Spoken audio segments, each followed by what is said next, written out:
Տաղանում հյուրընկալել եմ Լուսավոր Հայաստան կուսակցության նախագահ Էդմոն Մանուկյանին, շնորհակալ եմ ասաման, որ ժամանակ գտաք։ Եկաք, դուք ակտիվ քաղաքական գործունեությամբ եք զբաղված, մի որոշակի շրջան անգամ իմպիչմենտի գործընթացին միացաք, որը կարծես թե տիտղոսակիր ընդդիմության կողմից տապալվեց որպես գործընթաց, եւ բազմաթիվ հարցեր էին առաջանում, ինչու դուք միացաք դրան, որովհետեւ ի սկզբանե երկու պատգամավորով գնալ վարչապետի տեխնացու եւ առաջարկել այդ տեխնացությունը ընդդիմադիրներին դժվար թե հաջողի եւ միևնույն ժամանակ հենց Հայաստան դաշինքը եւ պատիվ ունեմ դաշինքը հնարավորություն չունեցան ի վերջո իրենց տեխնացուներին առաջադրել, իրենք ի սկզբանե ներսում խնդիր ունեին եւ բոլորն էին հասկանում գուցե, որ դա նախ եւ առաջ երկու ընդդիմադիր խմբակցությունների ներխմբակցային պայքարն է։ Որն էր պատճառը, որ միացաք այդ գործընթացին եւ առաջադրվեցիք։ Շնորհակալ եմ հարցի համար, իրականում շատ կարևոր կարծում եմ հարց է, ոչ թե ես միացել եմ, այլ process-ը, որը որ մեկնարկել է, դա ընթացքի մեջ է, ինչպես է այն տեղի ունեցել։ Կար ինչ-որ հասարակական շարժում, չեմ հիշում անվանումը, մարդիկ ովքեր դիմում էին բոլոր պատգամավորներին եւ ասում էին անպայման դուք օգտվեք ձեր իրավունքներից եւ impeachment նախաձեռնեք եւ նրանք չեն դիմել միայն Հայաստան եւ պատիվ ունեմ խմբակցություններին, բոլոր պատգամավորներին են դիմել եւ ԿՊ-ից հեռացված երկու պատգամավոր անսալով այդ կոչին քննարկում են իրենք նախաձեռնեն, որովհետեւ այդ պահին, երբ որ իրենք նախաձեռնեն, ոչ Հայաստան դաշինքը, ոչ պատիվ ունեմը, տեխնացու չէին կարողանում առաջադրել, չգիտեմ, տարբեր պատճառներ կարող կան, բայց տեխնացու, որը կգա կբարձրանա ամբիոն եւ պատրաստ կլինի վարչապետ Նիկոլ Փաշինյանի հետ մտնի 90 րոպեանոց բանավեճի մեջ, սա այս կանոնակարգն եմ ասում։ Չունեն մարդիկ։ Եվ այդ պահին երկու պատգամավորները, պարոն Աղազարյանը եւ պարոն Ասլանյանը, ինձ առաջարկում են, որպեսզի ես իմ համաձայնությունը տամ։ Եվ ես իմ համաձայնությունը տվել եմ, եւ նրանք նախաձեռնել են, այդ փաստաթղթերը պարլամենտում են, ցանկացած օր, որ պատգամավորները կստորագրեն այդ նախագիծը, այն կարող է ընթանալ առաջ։ Նոր դրանից երկար անց, դուք հիշում եք, որ ես դիմել եմ երկու ֆրակցիաներին, որ հանդիպենք, պատիվ ունեմը հայտարարել էր, որ մենք Նիկոլ Երկուսի հետ չենք, մենք Նիկոլ Երկուս ենք տեսնում, չգիտեմ, ինչ չենք հանդիպի բան, եւ հետո իրենք էլի երկու ֆրակցիայով իրար հետ բավականին վիճում են, հետո իրենք առաջադրում են իրենց տեխնացուին եւ իրենք, այսինքն նախաձեռնել են այլընտրանքային process։ Հիմա այստեղ շատ կարևոր բան կա, որ եթե այդ process-ը միտված է Նիկոլ Փաշինյանին impeachment անելուն եւ բնականաբար այդ process-ում իրենք ակնկալում են նաեւ ԿՊ-ի գործող պատգամավորների ձայներ, հետեւաբար պետք է առաջադրեն մի մարդու, ում որ ավելի հավանական է, որ ԿՊ-ից ձայն տա։ Դուք վստահ եք, որ դուք այդ մարդն եք, որին ավելի մեծ հավանականություն կա, որ ձայն կտան։ Ես վստահ եմ, որ եթե 36 պատգամավորները ստորագրեն, որը չեն անում, 90 րոպեանոց իմ ելույթում եւ հարցու պատասխանի ժամանակ ես կարողանամ փոխել այդ։ Դուք Նիկոլ Փաշինյանին համարում եք ձեր հիմնական քաղաքական մրցակիցը։ Այո։ Բայց այստեղ կիսատ մնաց, շատ կարևոր հանգամանք կա, որ process-ի ընթացքում մենք քննարկեցինք այն օրը, երբ որ Միքայել Սրբազանին փորձում էին ձերբակալել, հենց այդ պահին մենք հայտարարությամբ հանդես եկանք եւ ես ասացի, որ ես պատրաստ եմ չառաջադրվել եւ Միքայել Սրբազանին առաջադրել եւ բավականին մի քանի ժամ ընթացքում բավականին շատ ինտենսիվ տարված հանրային աշխատանքի արդյունքում հրապարակային նկատմամբ, որովհետեւ չեմ զանգել ոչ մեկին խնդրել, ոչ մի բան չեմ արել, հրապարակային է դա եղել։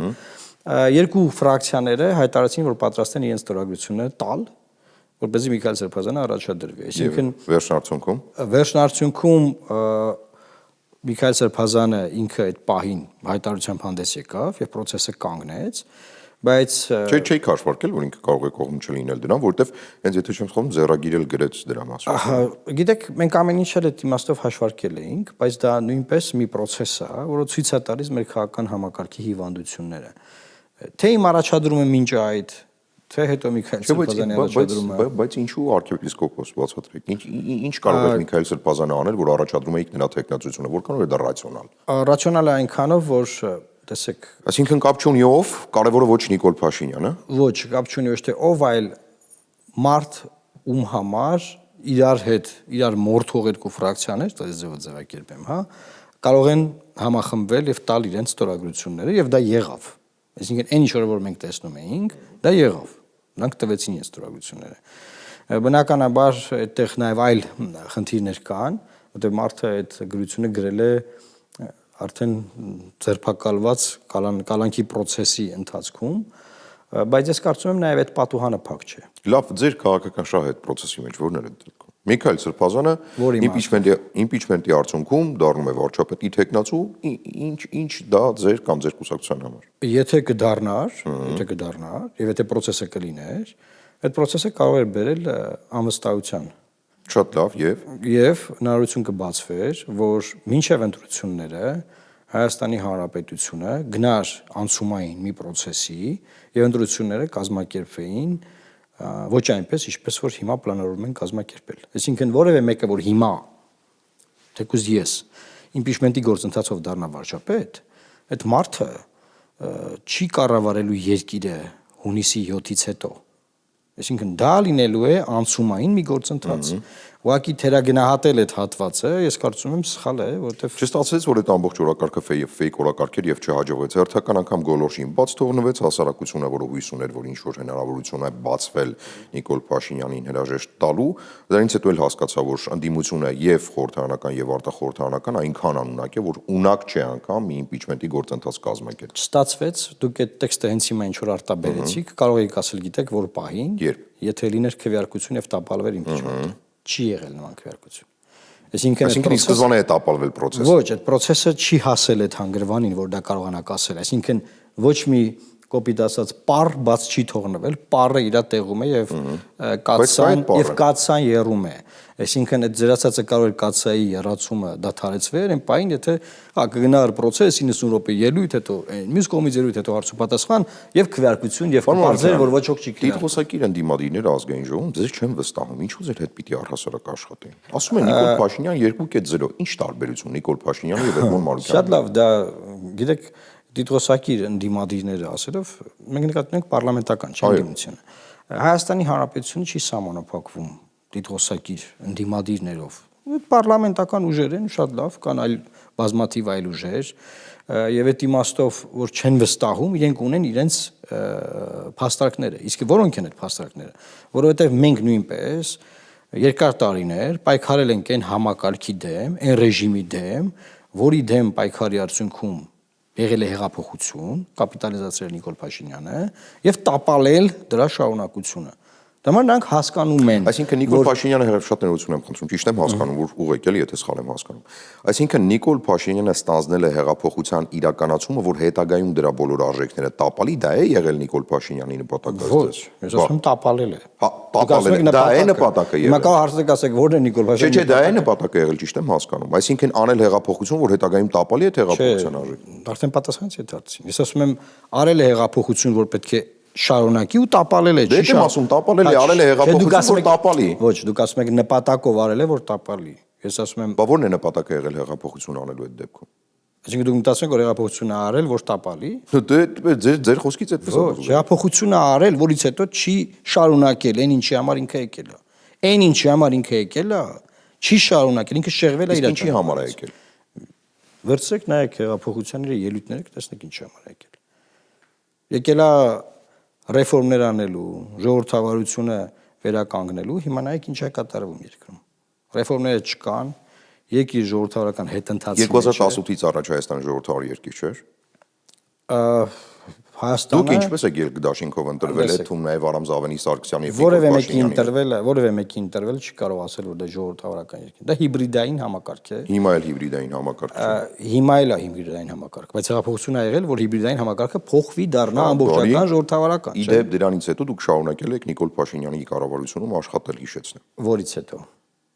2020 թվականի պատերազմից հետո, երբ որ արդեն բարձր որ այդ արժեքները տապալված հատուկ հանձնարարություններով դեսպանի կարգավիճակ։ Ես արժեքների համար չեմ նախաշխատել, ես աշխատել եմ Արցախի կոնկրետ ծրագրի, այն ինչ որ ծրագրով ինքը ընտրվել է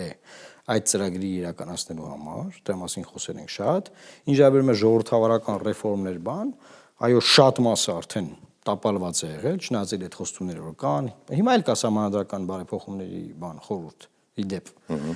Բայց մենք տեսնում ենք, որ օր-օրի մենք ունենում ենք գետնթաց։ Ինչ վերաբերում է արտաքին քաղաքական հատվածին, Լեռնային Ղարաբաղի մասը, հա, դրա տապալումն էլ արձանագրվել է հենց այդ ժամանակ։ Որտեվ տեսեք, մի փուլ կա, որ մինչև պատերազմը, մի փուլ կա, որ ընտրություններ ա լինում, մի ժողովրդի գիծ ա քաշում, չէ՞, ընտրություն ա լինում, նորից ա մանդատ տալի, գիծ քաշվեց։ Նորից գնում ենք, փորձում ենք, որ այդ եղածը կապիտալիզացնենք ու երկրորդ անկումն ա տեղի ունենում։ Դրանից հետո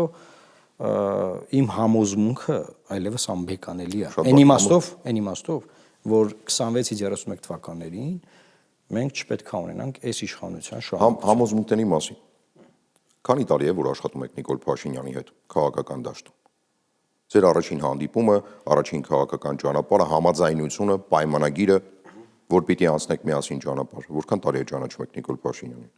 Նիկոլ Փաշինյանին երկար տարիներ եմ ճանաչում, բայց ձեր ձևակերպումը շատ սխալ է։ Ինչու ասա։ Այսինքն դա նույնն է, որ ասեք քանի տարի եք աշխատում Դավիթ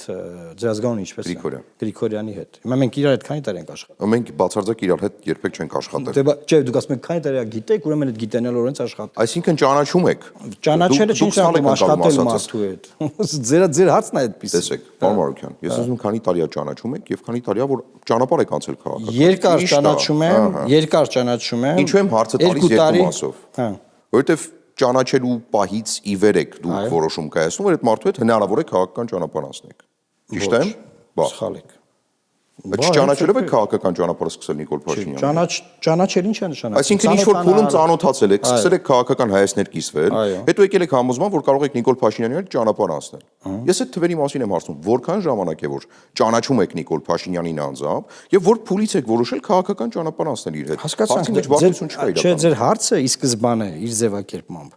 սխալ է ինքը։ Չէ, իմ հարցը ի սկզբանե իր ձևակերպմամբ շատ ճիշտ է, որովհետև դրանից բխում է հաջորդ հարցը։ Պարոն Մարուկյան, քանի տարի եք ճանաչում մեկ։ Չէ, հիմա տարիների ճանաչելն է հիմա խնդիրը առաջացնում։ Դուք եք կապում դրա հետ։ Իհարկե դրանով եմ կապում, որ հասկանամ։ Դուք իմացել եք Նիկոլ Փաշինյանի վարչապետ դառնալիս, ինչ կարողությունների տեր մարդ է որոշում կայացնում գնալ վարչապետի աթոռին հավակնելու։ Իմացել եք դրա մասին, թե ոչ։ Ինչ իմաստով։ Բոլոր առումներով, եւ քաղաքական առումով, քաղաքական հասունության առումով, պետական կառավարման առումով, չեք իմացել, Նիկոլ Փաշինյանի հետ ելք դաշինքով մտել եք պարլամենտ, չէ՞, եւ Սերժ Սարգսյանի ընդդիմությունն էիք։ Այո, Սերժ Սարգսյանի ընդդիմությունը չենք։ Սերժ Սարգսյանի իշխանության ընդդիմությունն էիք, ավելի պարզ։ Երբ որ ասում եմ Սերժ Սարգսյանի պարզության համար եմ ասում, որ հերոստատիտողն են գալի։ Այսինքն ախր ձևակերպումը կարողությունների վերադառնալով կարևոր հարցին։ Կարողությունների տեսանկյունից Նիկոլ Փաշինյանի կարողություններին ծանոթ եղել եք, երբ ինքը հավակնել է։ Ձեր ձևակերպումները քաղաքական ստեյթմենտներ են։ Ուշադիր լսեք։ Կամ դուք որպես լրագրող իմ հետ խոսացեք, կամ որպես քաղաքական գործիչ կարող եք բանավիճել։ Քանի որ դուք քաղաքական գործիչ չեք, դուք որպես լրագրող ձեր հարցերը ձևակերպեք։ Ես որպես ձեզ լրագրող ձեր հարցին կպատասխանեմ։ Հետ գալեմ, հետ եմ գալիս այդ հարցին, մի րոպե։ Հետ եմ գալիս այդ հարցին, հա։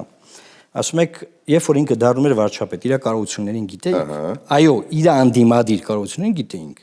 բայց իր գործադիր իշխանության, թե ինչպիսի վարչապետ ինքը կարող է լինել, մինչև ինքը չլինի վարչապետ, ոչ ոք չի կարող դա։ Իսկ 2020 թվականի պատերազմից հետո հասկացաք, որ ինքը պետական գործունեություն իրականացնել չի կարող, որտեղ այդ կարողությունը չունի։ Բայց ինչու մտակ կառավարությունը հետ։ Որովհետև ժողովուրդը, մի րոպե, որովհետև ժողովուրդը իր քվեարկությամբ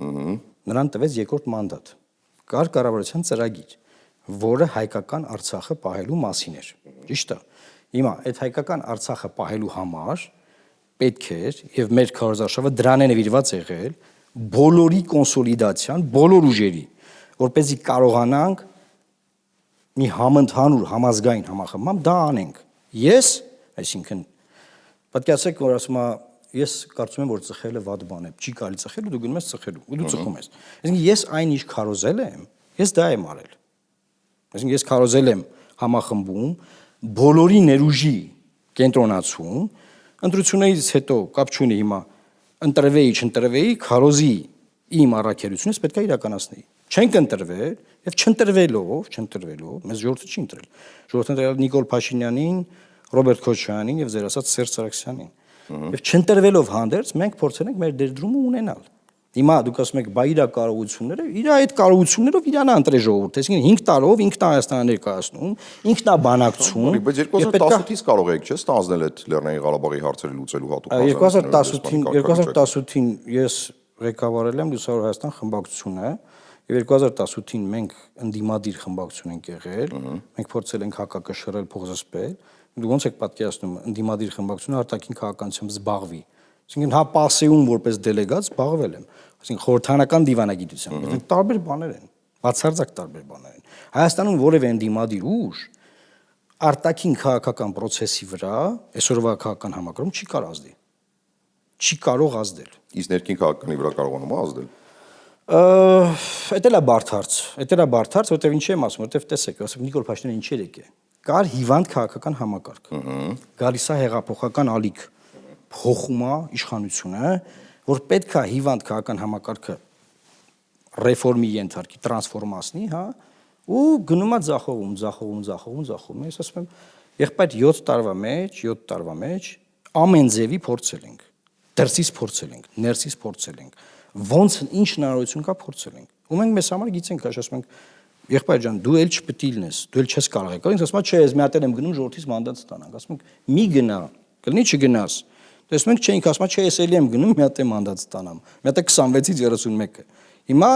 մեր գործը ո՞րն է։ Ժողովրդին բացատրել, որ այդ մանդատը չտա, որտեվ իրան անհնար է բացատրել, ինքը գնալու է այդ մանդատը ստանալու։ Այդ բնավորությունը Փաշինյանը իդեպ մինչև վարչապետ դառնալն է ունեցել այդպիսի բնավորություն, թե այդ բնավորությունը ձևավորվել արդեն 2018-ի վարչապետ դառնալուց հետո, հետո 21-ին վեր ընտրվելուց։ Որ բնավորություն։ Այդ բնավորությունը, որ ինքը որևէ մեկի հետ համաձայն չի, այդ թվում նաև իր գործընկերների հետ նախկին։ Լոռիում ասում ենք պերված, լսացեք։ Իհարկե, ես լոռացի եմ։ Ինքը նաև որպես օպոզիցիոներ եղել է բան, այտենց պերված քաղաքական միավոր, բայց ինչը նաև շատ կարևոր է, որ դու հաջողության հասնես քաղաքական process։ Իսկ դուք պերված եք այդ առումով։ Այք ամեն մարդ ինքը իր ձևով է պերված։ Ես էլ եմ պերված, որովհետև բայց շատ տարբեր ենք։ Հիմա պետք է նայես ով ինչ ճանապարհ անցե ու որտեղից է եկե հասե այդտեղ։ Եվ այդ ձևավորումը իրեք չէ որ ասենք մարդը գնում է հոկեբանի մոտ սկսում են մանկությունը ուսումնասիրել։ Իհարկե։ Որտեղից է, չէ՞ եկե։ Հիմա յուրաքանչյուր մարդ իր ինքնությամբ ձևավորվում է ինչ որ ճանապարհով։ Հիմա ինքը իր ձևով է ձևավորվել, ես իմ ձևով։ Եվ նաև ուզում եի այդ հարցը որ ասում եմ ինչ եք այդ ձևով ձևակերպում։ Նաև այդ ինչ անշանակում ոնց եք դուք Նիկոլ Փաշինյանը, այսինքն նայեք մենք եղել ենք հավասար։ Այս ռոպեական խնդիր է եղել ձեր դիմադիր դաշինքով գնալ ընտրություններին։ Թե համակրել եք իրար իբրև քաղաքական գործիչները, արժեքները, նպատակները եւ այլն։ Մենք հավասար միավորներ ենք եղել։ Դա մեն անդադար ձևակերպել հարցեր, որ օրինակ դուք գնացիք իրա չէ, ինքը եկավ։ Հա, այդ բացահայտում Նիկոլ Փաշինյանն է ձեզ միացել։ 3 ուժ միացել է իրար, բայց քանի որ նա հիմա վարչապետ է, այդ հարցերը որ ձևակերպում են այն ձևով, որ այն 2 ուժերը իրանք են գնացել իրան։ Բայց հատման կետը պիտի լինի, չէ՞, իմ հարցի ի սկզբանե հարցի, որին դուք չպատասխանեցիք, հատման կետը ո՞րն է։ 17 թվականի հատման կետը այդ հիվանդ քաղաքական համակարգը փոխելն է եղել։ Ցանկացած դաշինք որ ձևավորվում է, դա կոմպրոմիսների արդյունք է։ Դուք ելք դաշինքի ծրագիրը, որ մենք գրում էինք, սպանում էինք իրար։ Որտեղ մի ուժ մի բան էր ասում, այն մյուս ուժը մեկ այլ բան, այն մյուս ուժը տոտալ այլ։ Բայց դաշինքի մեջ հիմա փոքրամասնություն եք, դե հետադարձ նայենք, հա։ Չէ։ Դաշինքի մեջ դուք փոքրամասնություն եք հիմա։ Արամ Զավենի Սարգսյանը ակտիվորեն ամեն կերպ այդ թունև քաղաքական դաշտում աջակցում է Նիկոլ Փաշինյանին։ Այդ դաշինքը չկա դաշինքը։ Չէ, հետա հայաց եմ ասում, պարոն Մարուկյան։ Հետա հայաց եմ ասում եմ հիմա չէ։ Այսինքն այդ դաշինքում 3 հիմնական ուժ է, չէ՞ եղել, Հանրապետություն կուսակցություն, Լուսավոր Հայաստանը եւ քաղաքացիական պայմանագիր։ Ահա։ Այդ 3 ուժից 2-ը հիմա համակրում են իրենց քաղաքական ուղին, որ բռնել են հավանաբար դեռևս ելքի ժամանակ։ Միակ այն է փոքրամասնությունը, որտեղ 2-ը ավելի շատ է, քան 1-ը։ Միայն դուք եք, որ չի համակրում այս քաղաքական ճանապարհը, բայց Արամ Զավենի Սարգսյանը պաշտոն չի ստացել պատերազմից հետո, իսկ դուք ստացել եք։ Եվ Որն է պատճառը, որ դուք փոքրամասնության մեջ եք մնացել։ Գուցե իրենք ճիշտ են եւ քաղաքական ճանապարհն էլ է ճիշտ, եթե փոքրամասնությունը ամեն դեպքում եթե իրենք ճիշտ լինեն եւ քաղաքական ճանապարհը ճիշտ լիներ, երկիրն այս վիճակում չէր լինի։ Այդ մեկ։ Ես ինձ երբեք չեմ համեմատի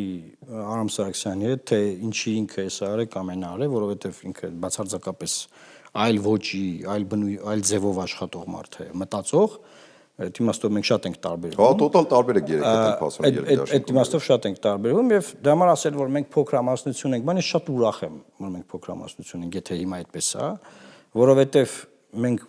մեր սկզբունքային մոտեցումները տարբեր հարցերի առումով պահել ենք։ Մենք չենք կարող անդադար մեր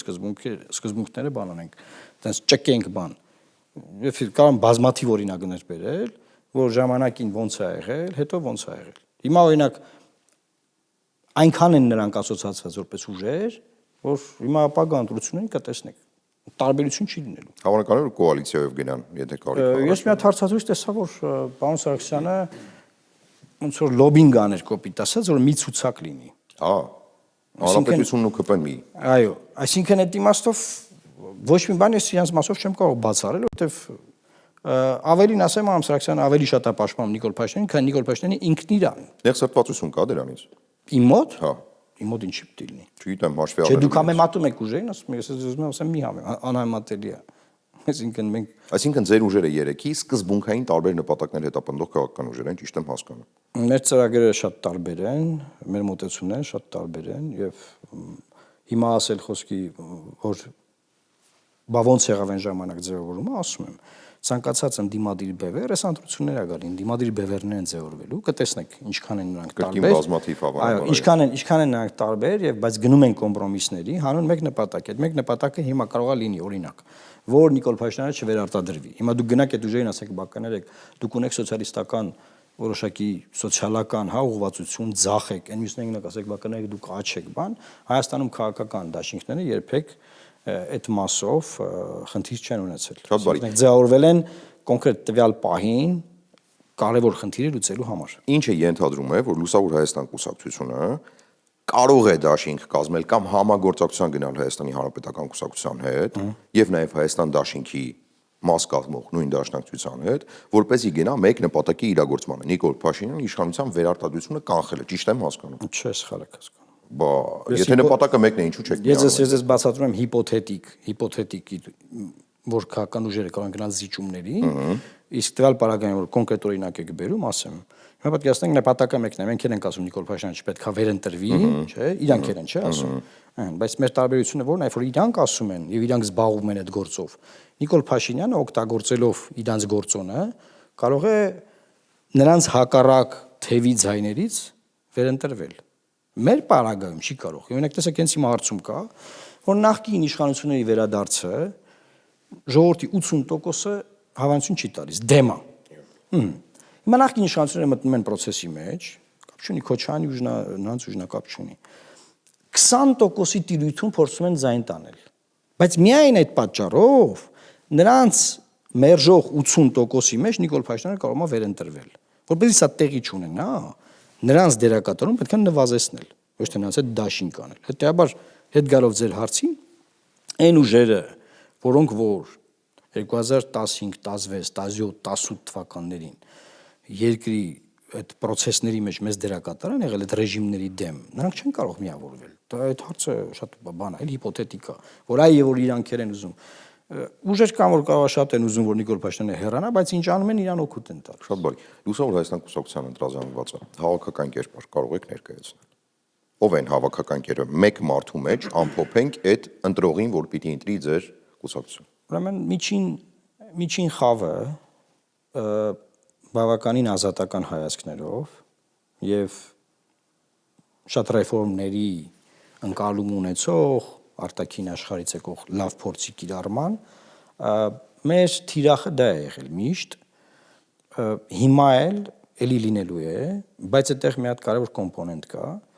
Մենք տեսնում ենք, որ իշխանության, այսինքն հեղափոխության այդ 80%-անոց էլեկտորատի մեջ հիասթափված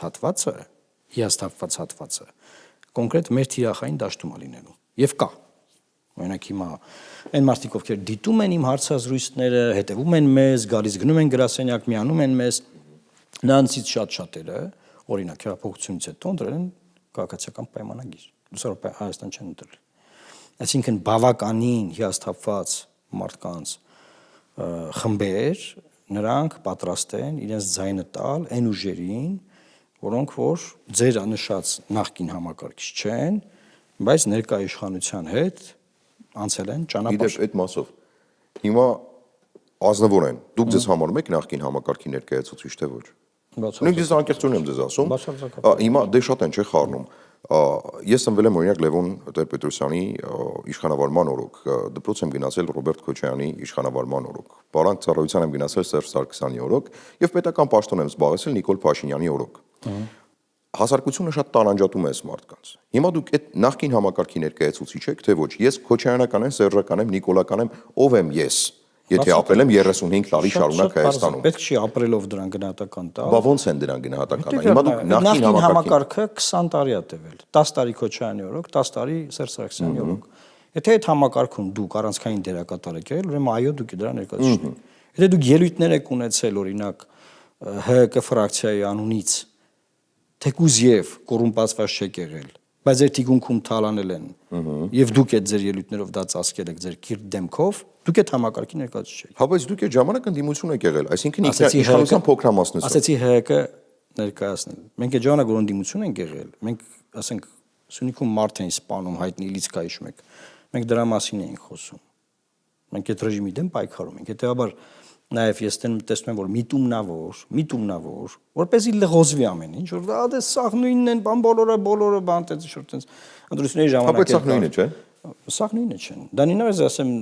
դուք եւ Աբրահամ Գասպարյանը նույնն եք, օրինակ դուք եւ չեմ ցանկացած լրագրող։ Դա իմ համար վիրավորանք չէ։ Որպես վիրավորանք չեմ ասում։ Տես տպավորություն ստեղծել որ դա վիրավորանք է, պես բացարձակ վիրավորանք չէ։ Ցանկացած լրագրող, չգիտեմ, ում եք ուզում։ Որևէ մի բլոգեր կամ լրագրող, որ մամուլում հայտնի է, յուրաքանչյուրը յուրովի է, բանա, յուրահատուկ է, այդ մարդը առանձին վերցրած մարդ է, իր անցած ճանապարհով, իր մոտեցումներով, առանց որևէ մեկին վիրավորելու եմ ասում, ուղղակի Աբրահամը միտքս եկավ, բայց կապ չունի։ Ցանկացած մեկը չի կարելի ասել դուք բոլորը նույնն եք, դուք բոլորը հանդես սաղատել եք։ Չէ, ես հարցնում եմ, ախր դուք իմ խոսքը ընդունում եք որպես պնդում, դա պնդում չի, ես հարցնում եմ։ Ես հասկացա, ես ասում եմ ընտրությունների ժամանակ անընդհատ դա լինում է։ Որ բակ մտնում ես, մարդիկ ասում են ադել, արադեց, սաղատ է։ Այսինքն սա տարածված բան է, բայց սա մեջ կա բան հստակ դիտավորություն այդ նարատիվը տարածողների մեջ։ Ինչ որ ամեն ինչ խառնվի իրար։ Հասկանում եք, օրինակ ես չեմ կարող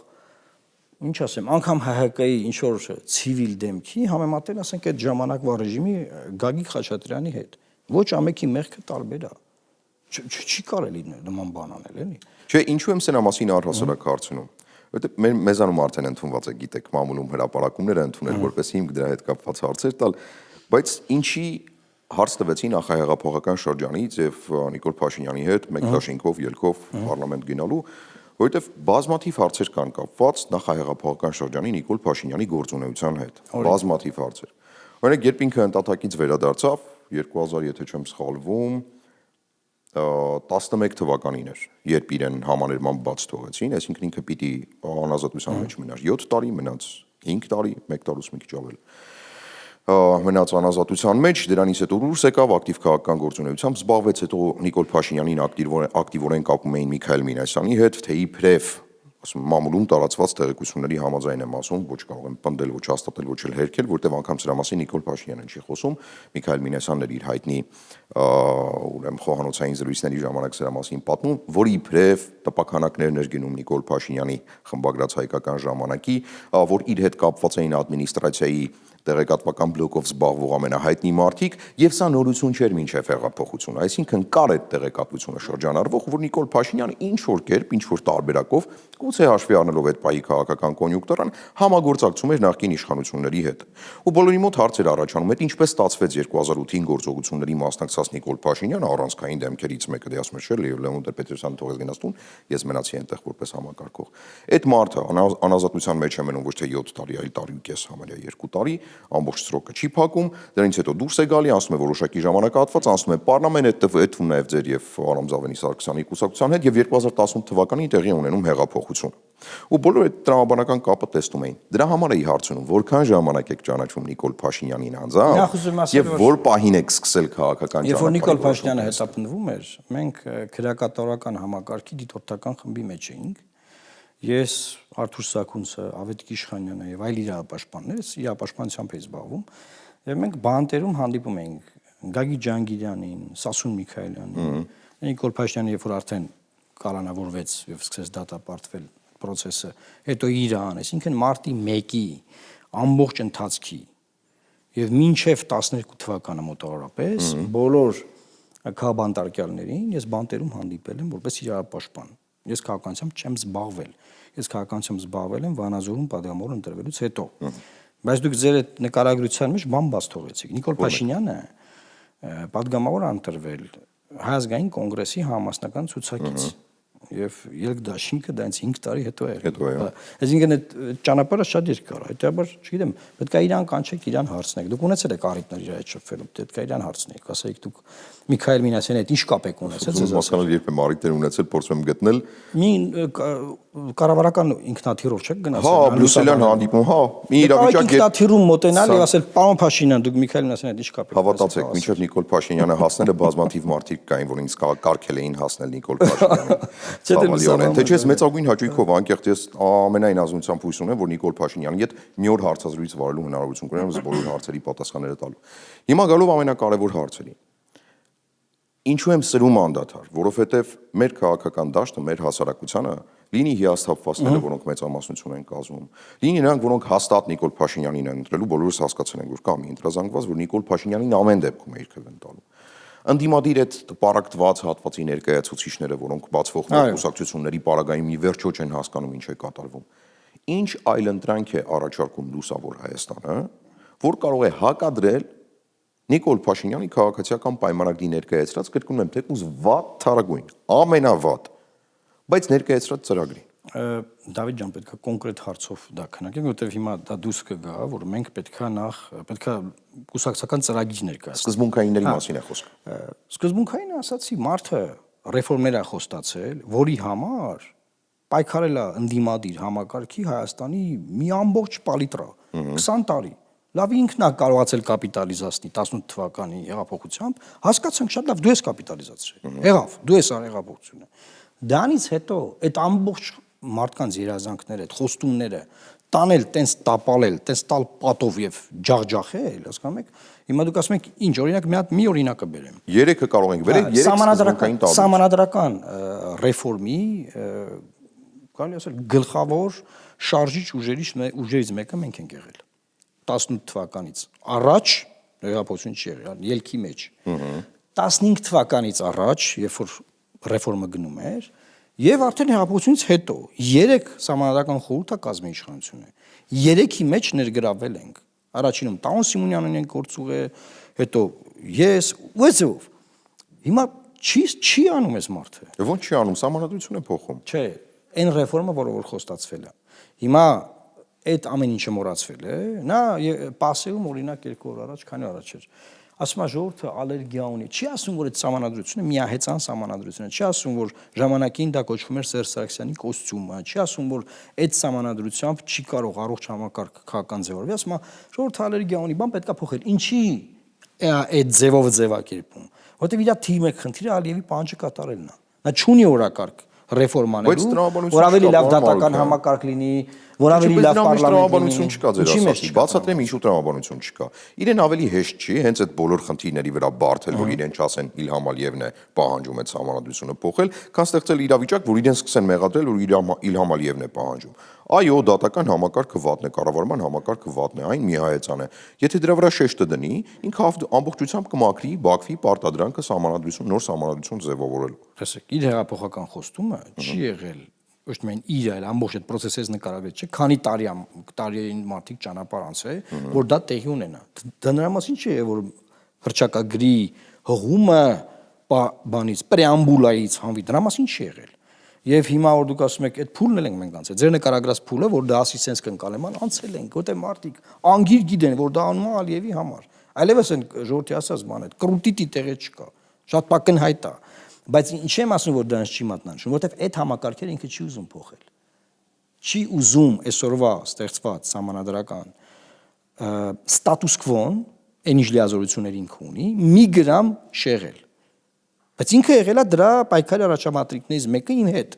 Հիմա դուք ասում եք, ո՞րն է ձեր սկզբունքը։ Այ հետա սկզբունքը։ Ոչ փոխի թե փոխի։ Եվ ոչ միայն։ Որ պետք է փոխվի, որ պետք է փոխվի։ Ես եմ եղել այն մարդը, որ կոստյումը հանել է ամբիոնի մոտ ու ասել է Սերժ Սարգսյանի կոստյումն է, այս ուզում եք մի հատ կոճակ հանեք, ասեք, բանը։ Երկրորդ սկզբունքային տարբերություն։ Շատ կան։ Հիմա առաջնահերթություններ ունեք, չէ՞, Չէ, առաջնահերթությունները նախ այդ արդարացի կառավարման համակարգի հետ է կապված, բնականաբար, բայց նաև մեր ազգային ինքնության պահպանման համատեքստում, որը վերջին մոտավորապես մի տարվա պատմություն է սա,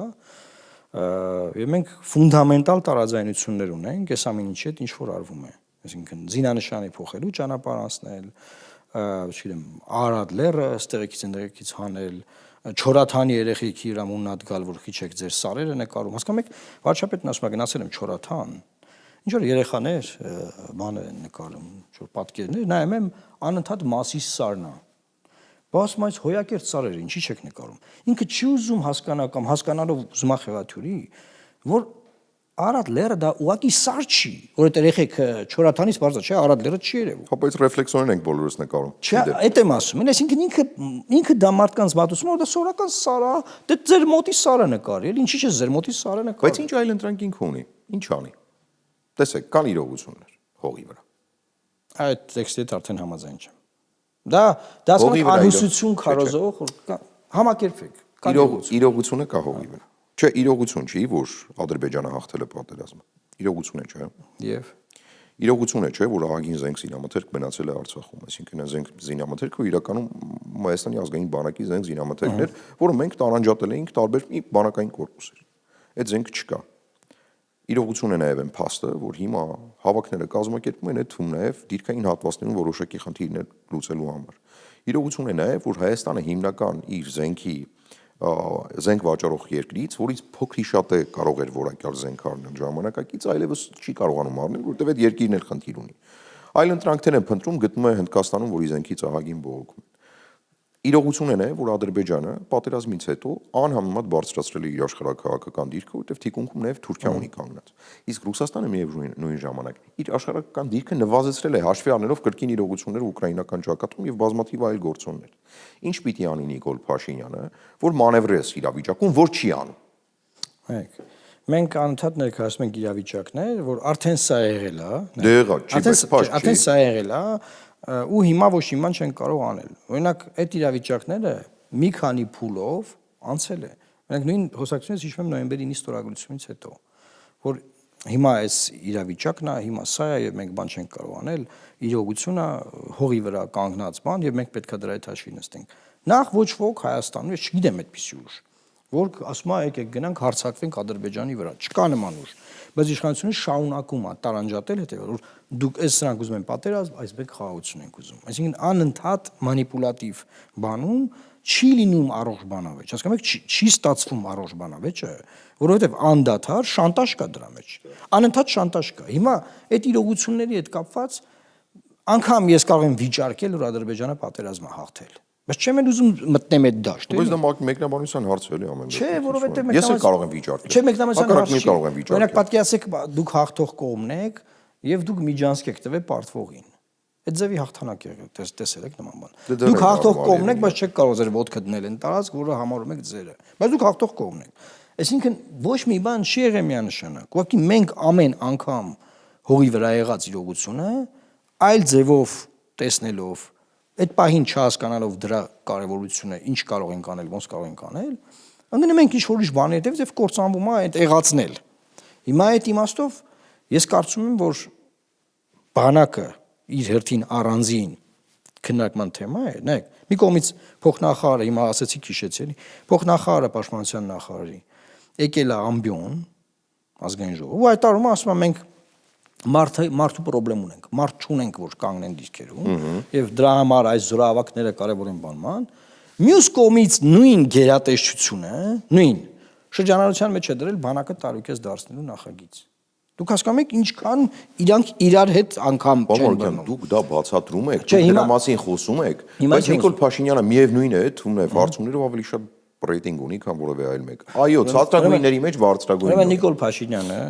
եւ ցանկացած տվյալ պահի իշխանություն ունի բարձր ռեյտինգը բոլորից, բայց դա դեռ չի նշանակում էլեկտորալ հողի վրա կանգնած, որ մարդիկ sense գնում են մտնում են դրական տեղամաս, ընտրում են այդ մարդուն։ Հիմա օրինակ հենց հիմա Նիկոլ Փաշինյանը օպոզիցիոն դաշտից քիչ ձայն ունի։ Դե օպոզիցիոն դաշտը կոնսոլիդանա, այ ապրեք։ Կոնսոլիդանա։ Դա սկզբունքային է, չէ՞։ Պարտված կլինի։ Պարոն Արաքյան, դա սկզբունքային է, չէ՞, որովհետև մենք դաշնակցության ներկայացուցիչ չէ, ո՞ն Արթուր Խաչատրյանի հետ էլ ենք դա քննարկում, ասում են ընդդիմությունը ունի ընդհանուր պատկերացում, Նիկոլ Փաշինյանը պիտի հեռանա։ Ու ես իրեն էլ արդարացիորեն այդ հարցը հնչեցրեցի։ Բա լավ, եթե մեծամասնությունը անգամ եթե ռեյտինգները գումարում ենք իրար ավելի շատ է, քան Նիկոլ Փաշինյանը, ու դա սկզբունքային հարց է Նիկոլ Փաշինյանին իշխանությունից հեռացնելը։ Ինչու է ընդդիմությունը չի միանում, որպեսզի կարողանա հեռացնել։ Այսինքն, որքան ուզում եք գումարեք, եթե վերջնարցունքում Նիկոլ Փաշինյանի հեռացման մասով կոնսենսուս չի լինելու, այսինքն որոշում չի կայացվելու ինչպես Հիմա իմպիչմենտի դուք պարագայում։ գազեք պատասխանելու ձեր այն հարցին, որ տալիս էիք։ Քանի որ ընդդիմությունը, ասա, քանի որ ընդդիմությունը լիդերների մակարդակում իրանք իրար այդ խնդրեմ ունեն։ Դե վերջացավ էլի ինչ կոնսենսուսի մասին է խոսքը։ Յոպ։ Այդտեղ հարցը ասենք, բա ինչի առաջադրեցիք Միքայել arczepiskopos-ին։ Հիմա հասկացաք ինչ առաջադրեցիք։ Չէ, միևնույն է չեմ հասկանում ինչու առաջադրեցիք։ Ցանկացած գալստուկով քաղաքական գործիչ խնդրեմ ունի ցանկացած մյուս գալստուկով քաղաքական գործչի հետ, բայց սիմվոլիկ համախմբման համատեքստ տեղի ունեցավ, երբ որ փոխվեց այդ գալստուկը մարդը։ Պարոն Մարուկյան, նույն հաջողությամբ Բագրատ Սրբազան Գալստանյանն էլ էր, չէ՞, քաղաքական հայտարարություններ անում եւ քաղաքական հայտ։ Բագրատ Սրբազան Գալստանյանի հետ ես հանդիպել եմ մի գիշեր, երբ որ դեռ նա շատ քաղաքական իմաստով, շատ բարձր ռեյտինգով, շատ մեծ ժողովրդականությամբ մի հատ գագաթնակետի վրա էր գտնվում։ Եվ ես Սրբազանին խնդրել եմ, որ իր շուրջ բոլորից ազատվի այն մարդկանցից, ովքեր ներկայացնում են նախկին 20 տարվա իշխանությունները։ Նա չի լսել ինձ։ Եվ ես հիմնավորել եմ, որ դու եթե չլինես այդ մարդկանց կողքերը չգան կանգնեն այդ մարդիկ, եւ մայիսին չկային։ Մայիսինից հետո դա եղել։ Դու ունես հնարավորություն իրավիճակը փոխելու։ Չի լսել եւ շատ վատ հետևանքներ ա ունեցել։ Հիմա տեսեք, կա մի իրավիճակ, որ չեն հավատում բնական ցուցարարի ինստիտուտին։ Ես այս ձևով եմ ձևակերպում։ Այսինքն Սրբազանը կարծում էր, որ օրինակ, չգիտեմ, այդ ձեր նշած ուժերը կբերեն մոբիլիզացիոն 500-ից 1000 մարդ, 2000 թող բերեն։ Թող 3000 բերեն, բայց չեն կարող բերել, բայց լավ թող տալիս եմ այդքան։ Թող բերեն 3000, 5000 թող բերեն։ Բայց այդ բերողների եւ նրանց արած աշխատանքի արդյունքում կես միլիոն մարդ չի գալի միանում այդտեղ։ Ես առաջարկում էի այդ չակնկալել, չուզենալ այդ 3000-ին, որի արդյունքում կգար կես միլիոնը։ Ինչ չլսեց եւ հիմա մարդիկ ովքեր Okay, ինչու պիտի Միքայել Սրբազանը հաջողել այդ դեպքում։ Կհաջողեր եթե լսեր։ Միքայել Սրբազանը, Բագրատ Սրբազանը կհաջողեր եթե լսեր։ Հիմա իմ ասածը որն է, Միքայել Սրբազանը շատ տարբերվում է Բագրատ Սրբազանից։ Որպես կերպարներ, որպես քաղաքական միտքը նրանց շատ տարբեր են նրանք։ Դեպի դրական, թե դեպի բացասական։ Ինձ համար դրական է։ Դե Միքայել Սրբազանը միակ մարդն է, այդ բոլոր այդ ցանկից եմ ասում էլի, որ հրապարակավ բազմիցս նշել է, որ պետք է Քոչարյանը, նրա տղան, Սերժ Սարգսյանը հետ քաշվեն դուրս գան քաղաքականությունից։ Առանց որևէ վիրավորանքի, առանց շատ մարդը ձևակերպել է, որ հանունի պետք է դուք սա անեք։ Եվ ինչ էր տեղում, հարցակվել էին այդ մարդու վրա։ Այսօրվա իբր պաշտ։ Հա, որտեղ ինքը մերժում էր բոլորին։ Իսկ այդ մարդը չեն սիրում։ Բագրատ Սրբազանը ես հիշում եմ մարդիկ կային բրբրթում էին իրար, որ կողքը հայտնվեն, երբ որ ես ուղիղ եթերում նայում էի նրա արշավը, բրբրթում էին, որ կողքը հայտնվեն, մի հատ նկարվեն։ Այսօր այդ մարդիկ ասենք, մի հատ, չգիտեմ ինչ ասեմ, ստատուս էլ չեն գրում այդ պաշտպանություն այդ մարդու։ Հասկանում եք, սխալ ռազմավարությունների արդյունքը եղել է այդ ամեն ինչը։ Դուք փորձում եք այդ նաև դուք Միքայել Սրբազանի ներքաշել մի բանի մեջ, ինչի մեջ այդ մարդը ներքաշվել չէր ցանկանում։ Միքայել Սրբազանը մինչև այդ առաջադրումը ինչի մասին խոսեցինք, հարցազրույց ունի տված, որ ինքն ասում է ես պատրաստ եմ քայլ անել, եթե լինի կոնսոլիդացիա։ Ինչ քայլ։ Հստակ ասել է վարչապետի տեխնացու դառնալ։ Այո։ Ոչ ոք, որովհետև մեկին չի կարող ներքաշել մի տեղ, եթե այդ մարդը այդ տեղում չի ու չկա այդտեղ։ Դերևս Բագրատ Սրբազանի շարժման ժամանակ Միքայել Սրբազանը դրա մասին խոսել է։ Դա նորություն չէր։ Դա գիտի եւ իշխանությունն է։ Հիմա հարցրեք, ինչ եք ասում, ինչի՞։ Պարոն Մարուկյան, ինչու հրաժարվեց այդ մարդը։ Որովհետեւ որոշակի գործոններ է։ Ինչ գործոններ։ Օրինակ, Վեհապար Հայրապետը նրա ղեկավարն է, չէ՞, հիերարխիայով։ Պետք է իր օրհնությունը տար, այսինքն ինքը այնպիսի մարդ է, կերպար է, որ առանց իր Վեհապարի օրհնության առաջ գնալ չի կարող։ Քայլ չեր անի եւ դրա մասին նաև այն ժամանակ է խոսել։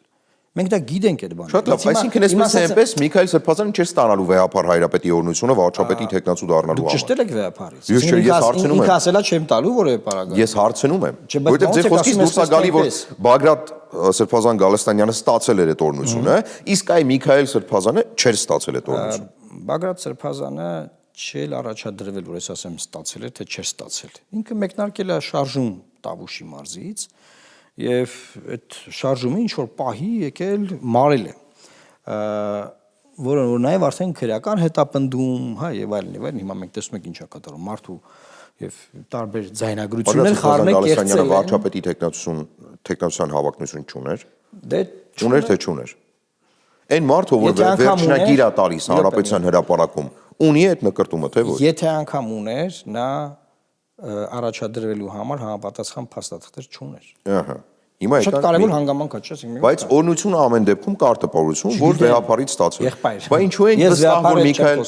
եթե Միքայել Սրբազանը չէր ստացել այդ օրնությունը, ինչպես կարող էր քաղաքական process-ների մեջ մտնել եւ դառնալ վարչապետի տեխնացու, այդ թունև ձեր առաջարկություն։ Տեսեք, նախ այդ պահին Միքայել Սրբազանը չէր կալանավորվի, եթե այդ process-ը շարունակվեր։ Սա մեկ։ Երկրորդը ոչ միայն նրա զուտ կալանքից նրան պաշտպանելու հարց կլիներ, այլ ընդդիմության, ընդհանուր Հայաստանի ընդդիմադիր դաշտի, ազգային, լիբերալ, աջակողմյան, ձախակ բոլոր ուժերի կոնսոլիդացիա կարող էր լինել։ Եվ այդ կոնսոլիդացիան այդ գիշեր կանխվել է։ Խցում։ Ոնց է շատ վստահ եք ասում։ Հա, ոնց է կանխվել։ Դրա վերաբերյալ հիմա ես էլ ինքս այդ ուղղությամբ աշխատանք եմ տանում, որ դա հասկանանք, ինչու է սա կարևոր, որտեղ որ դա հասկանանք, ապագա process-ները այլ կերպ կընթանան։ Դա համար ես չէի համեմատի այդ process-ները, որովհետև Բաղդատ Սրբազանի պարագայում ինքը չէր կարող առաջադրվել։ Չէր կարող, հիմա կարող հարտակ ասեք, բայց պարագայում ինչի է շարժումն առաջնորդեց, որ մի հատ էլ չեմ հարցնում։ Հետո պարզվեց, որ ինքը Կանադայի անձնագիր։ Տեսեք, եթե ինքը դառնար միակ եւ անկրկնելի վարչապետի տեխնացուն, հավատացեք, իշխանության գալիս կամ իշխանության այդ հնարավորությունները լծակներն ունենալիս, արագ փոփոխությունները կատարվում են, մարդը դառնում է վարչապետ, սա ոչ առաջին, ոչ վերջին, ոչ էլ միակ դեպքն է։ Մտածում եք կարող է Ռոբերտ Քոչարյանը նախագահ դառնալուց առաջ փաստաթղթերի հետ կապված խնդիրներ ուներ, բայց վերջին նախագահ դարձավ, եթե չեմ սխալվում, ու հետն էլ 10 տարի ղեկավարեց։ Հետեւաբար ինձ համար հարց է մնում։ Տպավորություն է ստեղծվում, որ ընդդիմությունը իրականում բոլոր հնարավոր փրփուրներից կախվում է։ Բոլոր հնարավոր միջոցներով։ Նույնը կրկնում եմ, տվել եմ նախորդ հարցազրույցի ժամանակ Դաշնակցական Արթուր Խաչատրյանին, ինչու իրենք իրենց ճակատով չեն առաջնորդվում։ Ու պարզ հարց եմ տվել։ Շատ պարզ։ Որպես դաշնակցություն։ Այո։ Ինչու չեն առաջնորդվում բացառապես իրենց ճակատով։ Ու հարց եմ տվել, ասել եմ դուք գոնե պաշտպանության նախարարի տեխնացու ունեք թե չունեք։ Որովհետև որևէ կուսակցություն Հայաստանում, ասում են, վատթարագույն բան է առաջարկում Նիկոլ Փաշինյանը։ Վատթարագույն, ավելի վատ բան չկա։ Ինքը խոստովանում է, որ ինքը տապալել է երրորդ հանրապետությունը։ Ճիշտ է, որ ձևորում է չորրորդ հանրապետությունը, բայց նաև հայտ է ներկայացնում հիմնադիր հայր դառնալու չորրորդ հանրապետության։ Թե տապալել ես նախորդը, չգիտեմ ինչպես կարող ես հիմնադիր հայր դառնալ հաջորդի։ Բայց ամեն դեպքում այդ մարդը ասում է, սա իմ տեսլականը։ Եվ որևէ ընդդիմություն, ոչ փողոցում, ոչ էլ որևէ այլ տեղ չկա, որովհետև մարդիկ այդ թվում նաև հանրային դաշտում շփումների մասով ասում են, տես, ծրագիր ներկայացնող չկա, կաբինետ ունեցող չկա, անգամ իշխանությունը չունի այդ կաբինետը լրացնելու միջոցներ, ուր մնաց մի փոքր կուսակցություն ունենա այդ կաբինետը ներկայացնելու միջոցներ։ Որևէ առանձին վերցրած մեկ ուժ, որևէ առանձին վերցրած մեկ ուժ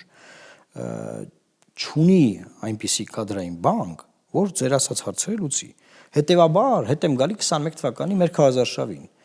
Որևէ առանձին վերցած քաղաքական ուժ չպետք է հավակնի ամբողջական իշխանությունը վերցնելուն։ Դուք հիմա դա եք վիճարկում, որը մեր պարագայում անվիճարկել է, դա պարզ է։ Եվ բոլորն են դրա մասին խոսում, որ ոչ ոք միշտ խնդիր եք ունենալ այդ կուսակցությունների հետ։ Տեսեք, ոչ ոք չի փորձում առանձին վերցրած գնալ իշխանությունը վերցնել։ Եվ անգամ հեղափոխությունը, որ եղավ, հիշեք,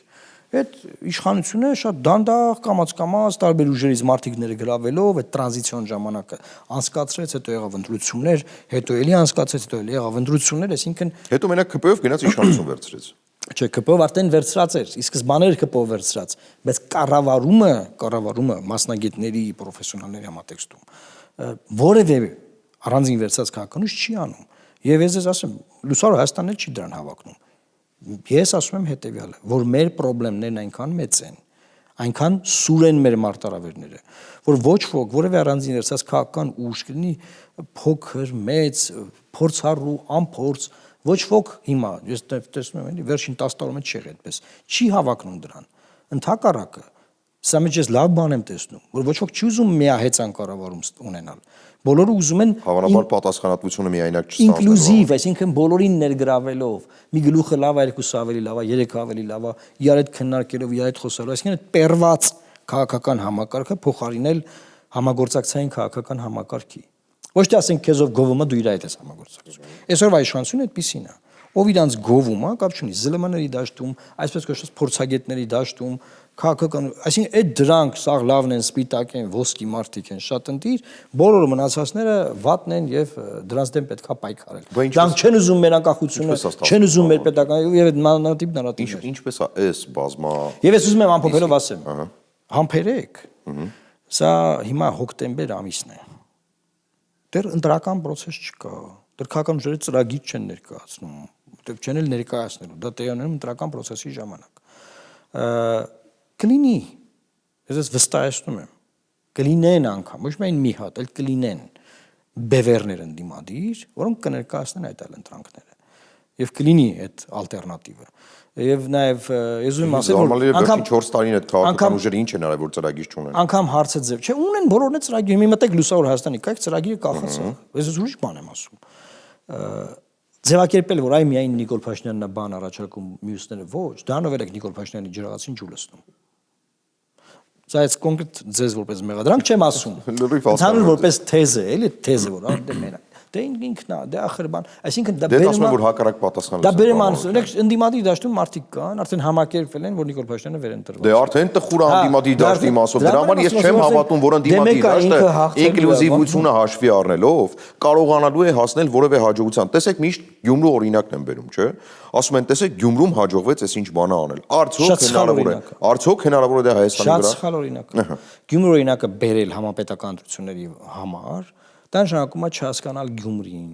չիմանալ Գյումրին, չճանաչել Գյումրու իրողությունները։ Այսինքն Գյումրիում երկու մեծ ընտանիքներ տարել են ապա քաղաքական ձայն, հետո փոքր քաղաքական թիմեր, ելի տարել են քաղաքական կիսաքաղաքական ձայներ։ Հետո այս բոլորը իրար են միավորվել։ Համապետական ընտրությունների ժամանակ ընտանեկան process-ներ չեն տեղի ունենում։ Հարազատային, ցեղական, ազգակցական, հա։ Չի կարելի բերել Գյումրիի process-ը։ Հասկանում եք, Գյումրիի տակ են մնացել օպոզիցիոներները։ Դրա համար էլ ես հիմա իմ կոնսենսուս ոնց եք ձևավորել։ Ես հիմա իմ դերն եմ համարում նաև։ Սա բացատրել է ընդդիմադիր ուժերի հետ աշխատել լոբինգ անելը, որ այդ համախմբումը լինի։ Բնականաբար, դա շատ բարդ բան է, բայց չփորձել դա չաշխատել այդ ուղղությամբ, հանձնվել ի սկզբանե մերը չի։ Ունեք ես կարծում եմ, որ չպետք է թույլ տալ, որ 25-30 ուժ նոր գրանցված հինկապ չունի, գնան մասնակցել ընտրական process-ներին։ Մենք 21 թվի փորձ ունենք, եւ այդ փորձից պետք է դասեր քաղել։ Ես դասեր եմ քաղել։ Եվ ես փորձում եմ նաև իմ փորձով կիսվել մարդկանց հետ։ Դե ձեր գործը բարդ է սպառակալ։ Ասում եք դուք եւ իշխանությունների դեմ եք պայքարում, եւ ընդդիմությանն եք փորձում։ Հա, ես ուզում եմ ամփոփելով մի միտք ասել, որ դուք ելքի օրինակը շատ բերեցիք։ Ելքը Հայաստանի ամենահաջողված վերջին տարիների դաշինքներից է եղել։ Եվ առաջի բանը, որ հաջողվում է ընդդիմադիր դաշտում, դա ընդդիմափոխությունն է։ Եվ որ մեզ հաջողվեց ընդդիմափոխություն անել, դրանից ծնվեց ապագա իշխանափոխության տեսլական եւ դա տեղի ունեցավ։ Կապ չունի ոնց տեղի ունեցավ, ով առաջ հաջող էր, անհաջող էր, ինչ տեղի ունեցավ դրա արդյունքում։ Հա, հիմա ես ուզում եմ վստահ ասել, որ Հայաստանում հենց հիմա ընդդիմափոխության process-ներ են ընթանում։ Եվ ես տեսնում եմ, որ մենք հասնելու ենք ընդդիմափոխության, հենց այդ փուլը եղավ, երկրորդ փուլը անխուսափելի է լինելու։ Հիմա գալով ամփոփմանը, վերջին հարցը սովորաբար թեպետ ցավալուն է հարցը, այնպես չէ որ ցավալուն չէ։ Ինչ եք կարծում, Նիկոլ Փաշինյանը անձամբ ձեր մեջ քաղաքական թիվ 1 ընդդիմախոս օպոնենտ մրցակից տեսնում է թե ոչ, ինչու եմ սա ասում, ինչու է հարցը առաջացել, որտեվ ես դիտարկում եմ բոլոր կողմերին, ես լսում եմ բոլորին, մոնիտորինգի եմ ենթարկում, հասկանում եմ տարբեր հայտարարություններ, որ անում եք դուք, ուղղակիորեն ծագում է իշխանության ականջը, ձեզ կարող են պիտակավորել, տարբեր անուններով կոչել, որ դուք ծայրահեղացնում եք իրավիճակը ու տպավորություն է ստեղծում անձամբ ձեր մասով, ինչ-որ առանձնահատուկ վերաբերմունք, որովհետև այլ քաղաքական գործիչներն ավելի սուր հայտարարություններ են անում, բայց ձեր հայտարարությունները ավելի ծանր են տանում։ Ինչով է սա պայմանավորված, որովհետև դուք ներքին տեղեկատվություն եք ունենում նաև Նիկոլ Փաշինյանի եւ թիմի մասին, դուք ավելին գիտեք, քան գիտեն մյուսները, դուք իրոք հավասար եք Նիկոլ Փաշինյանին քաղաքական կշռի տեսանկյունից դրա համար ինքը այդ վախը տեսնում է, որ դուք կարող եք իշխանություններից վերցնել, որն է պատճառը, որ սուր են անցնում ձեր հայտարարությունը։ Ուրեմն շուրջ 2 տարի է արդեն դեռևս ԱԳՆ-ի հաստիքի վրա աշխատելուց մինչև այսօր, այդ 2 տարին հաշվարկի մեջ է։ Նոյեմբեր ամսից 23 թվականի մինչև հիմա ինձ H1 չեն հրավիրում։ իմ մուտքը փակ է։ Այդ որոշումը բնականաբար ձեզ պարզ է, թե որտեղ է կայացում եւ դա կայացված որոշում է։ Իմ համար պարզ չէ, լավ կլինի որ ասեք։ Փաշինյանն է որոշում։ Այսինքն Հայաստանում չկան ինստիտուտներ, սա մասին շատ եմ խոսել։ Միքայել Սերբազյանի դատից դուրս եկանք, մեկը ասում էր հանրային մեղադրողը պահանջեց 2 տարի 6 ամիս, ես ասեմ մի րոպե։ Նիկոլ Փաշինյանը պահանջեց 2 տարի 6 ամիս։ Մի քանի օր անց Նիկոլ Փաշինյանը կհրապարակի արդեն պատժի չափը։ Հետո մի քանի օր անց Նիկոլ Փաշինյանը հրապարակեց, որ 2 տարի պետք է նստի Սերբազյանը։ Եվ այդպես շարունակ, չկան ինստիտուտներ առանց, չկա դատարան, չկա դատախազություն։ Հիմա ինչու են ծանր տանում։ Նախ ուզում եմ ձեր այդ հարցի մի հատվածը հերքել, որ ես ներքին տեղեկատվություն ունեմ, ես բացարձակ ներքին։ Պնդում չի հարցնում եմ, պարոն Մակյան։ Հա, չունեմ, ինչու, որովհետև որևէ մեկի հետ շփում չունեմ։ Որևէ մեկի հետ։ Նախկինի մասին է խոսքը, հիմիկվա մասին։ Իմ հրաժարականից դուրս գալուց որևէ մեկի հետ շփում չունեմ, բայց ի՞նչն է պատճառը։ Ես հիմա բախտավիճակվել նաև իմ կրթության բերումով անցած քաղաքական ճանապարհով, ես հասկանում եմ ինչա կատարվում քաղաքական իմաստով։ Նաև ես հասկանում եմ, թե ինչ է անում Փաշինյանը։ Շատ շատերը թերագնահատում են Փաշինյանին, փորձում են այլ կերպ ընկալել կամ այլ կերպ ներկայացնել, հա, եւ այդ թերագնահատման եւ չհասկանալու արդյունքում ինչ ծրագրավորում են, ձախողում են ներքաղաքական պայքարի համատեքստում, եւ ինքը դա լավ գիտի։ Ես իրան կարդում եմ, այսինքն կարդում եմ իր գործողությունը, գիտեմ հաջորդ ինչ անելու, մյուսն ինչ անելու, հետեւաբար կարող եմ հակագործողություն պլանավորել դրա։ Եվ նաև դրա համար որ շատ ծանր են տանում իրենք։ Բայց միևնույն ժամանակ ես կարող եմ ձեր ուշադրությունը հրավիրել, որ նրանք հնարավորինս թիրախավորում են նախկին իշխանություններին, որ շարունակեն վիզուալ օպոնենտության դաշտում պահել նրանց։ Օրինակ,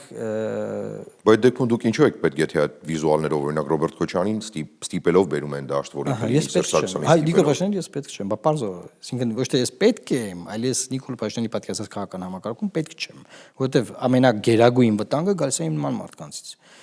Օրինակ, տեսեք, Քոչարյանի դատավարությունները ուղիղ ռեպորտաժներ ունեն հմեկով։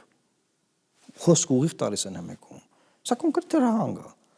Եվ մինչև ընտրություններ անդադար լինելու է Ռոբերտ Քոչարյանի, Սերժ Սարգսյանի դատավարություններ, որ անդադար լուրերի հաղորդմամբ մարդիկ տեսնեն։ Ինչը որ պետք չի որ մարդիկ արձանագրեն, դա պետական ռոպագանդան չի լուսաբանում։ Այսինքն ես չունեմ եթեր հմեկում։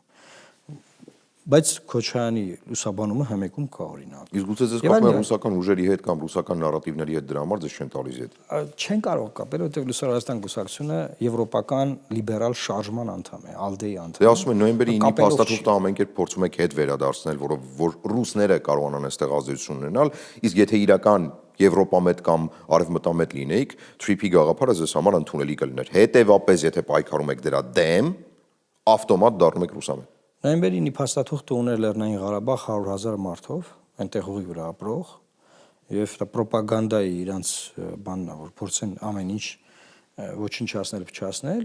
TRIP-ի մասով ես ունեմ պրոբլեմը դա է, որ Հայաստանը տվել է Միջանցք Ադրբեջանին եւ դրան ուզում է TRIP դնեն, ուզում է Էդմոն Մարուքյան դնեն, ես պետքա դա քննադատեմ։ Հետեւաբար եթե իրենք մտածել են, որ բերեն Տրամպի անունով բանեն, Էդմոն Մարուքյանը չի քննադատի, այն դեպքում որ ես ասել եմ եւ աջակցել եմ իմ ընկերներին էլ եւ ասում եմ որ Թրամփը պետք է հաղթի, իրանք Կամալա Հարիսի համար էին քարոզ արշավանում։ Հայաստանում միակ մարդը քաղաքական դաշտից որ ասում էր եւ լոբինգերում դա ես եմ եղել։ Բայց նաեւ ես ունեմ հիմա լեգիտիմ անգլերեն ասած credible բան, որ ես ասում եմ սխալ է էսի։ Հիմա ես չգիտեմ Թրամփին ոնց են բացատրել, ոնց են հասել այդ աշխատասենյակ, ոնց է այս թուղթը ձևավորվել։ Դա էլ ինչ որ մի օր գա կիմանանք։ Ես վստահ եմ, որ Թրամփի աշխատասենյակ հասնելով Սպիտակ տուն մենք շատ ավելին կարող էինք ստանալ։ Մենք չենք ստացել։ Մենք միայն տվել ենք։ Եվ այո, ես դա քննադատում եմ։ Եվ այո, ես դրա այլընտրանքներն եմ Հետ վերադարձ նոյեմբերի 9-ին կա։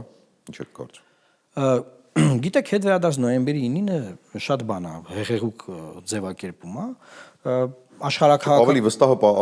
ավելի կոնկրետ է չգտա, ել չգիտեմ ոնց։ Ես վերջին 3-4 ամիս նոյեմբերի 9-ից չեմ խոսել, որովհետև ամեն անգամ երբ որ ես խոսել եմ, ասել եմ, որ այդ փաստաթղթով ինչ որ կա, այս մասը հիմա դեռ հնարավոր է, դեռ այսա կարան անեն։ Այ եթե հիմի Նիկոլը սա անի, դեռ սա կլինի։ Հա, բայց հիմա շատ այլ իրողություններ ունենք,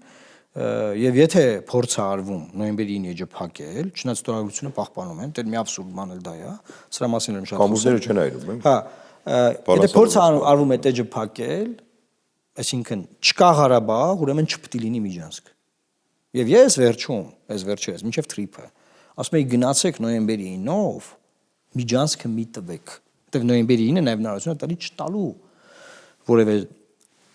արտա ճանապարհ, արտոնյալ նկատի ունեմ, էլի։ Ինչի, որովհետև այդ ճանապարհը ուներ լոգիկա։ Չկա Լաչինի Միջանցք, չի կարող լինի նոյեմբերի 9-ի ճանապարհ։ Այս իշխանական պրոպագանդան դա էլ ձևի է ներկայացել։ Դե ապա շրջափակման տակ է ներկայացվում։ Ասում են գնա Նիկոլ Միջանցք տուր նոյեմբերի 9-ով, չի եղել նման բան։ Մենք ասում ենք եղբայր ասում են ապա շրջափակում եք վերում, վատ է պարոն Մանուկյան։ Ապա շրջափակումը եթե բերեին, չէր լինի երրորդ կետը հռչակագրի